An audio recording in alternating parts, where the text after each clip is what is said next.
Hello বন্ধুরা, কেমন আছেন সবাই? আশা করি সবাই ভালো আছেন। তো আজকের এই ভিডিওটিতে আমরা কথা বলবো রাজবংশী ভাষার অন্যতম একজন কমেডিয়ান দীপু সম্পর্কে।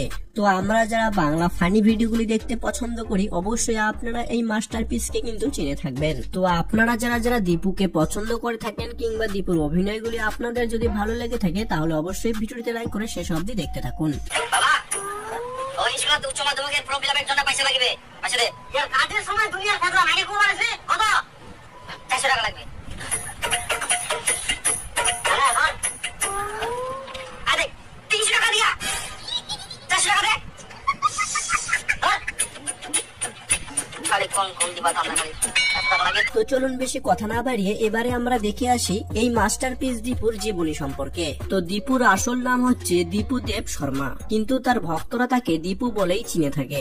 যাই হোক, তার বয়স ও জন্মস্থানের কথা বললে দীপুর বর্তমানে বয়স হচ্ছে 22 বছর এবং দীপুর বাড়ি হচ্ছে দক্ষিণ দিনাজপুরের করখার বনিরাতপুর গ্রামে। এবং তার উচ্চতা ও ওজনের কথা বললে দীপুর উচ্চতা হচ্ছে 5 ফুট 4 ইঞ্চি এবং তার ওজন হচ্ছে 58 কেজি। এছাড়াও তার চোখের রং কালো এবং চুলের রং কালো, কিন্তু গায়ের রং শ্যামবর্ণ।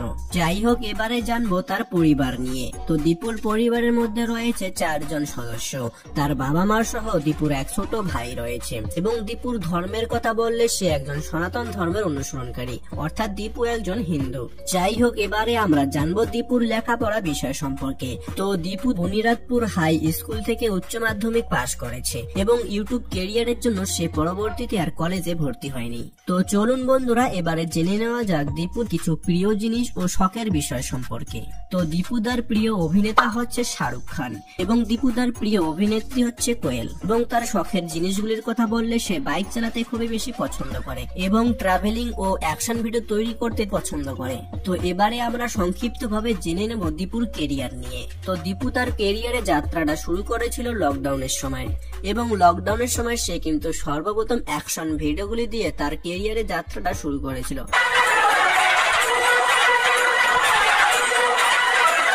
দয়া করে মুখ খালি একবার মালিকের নামটা কই দে।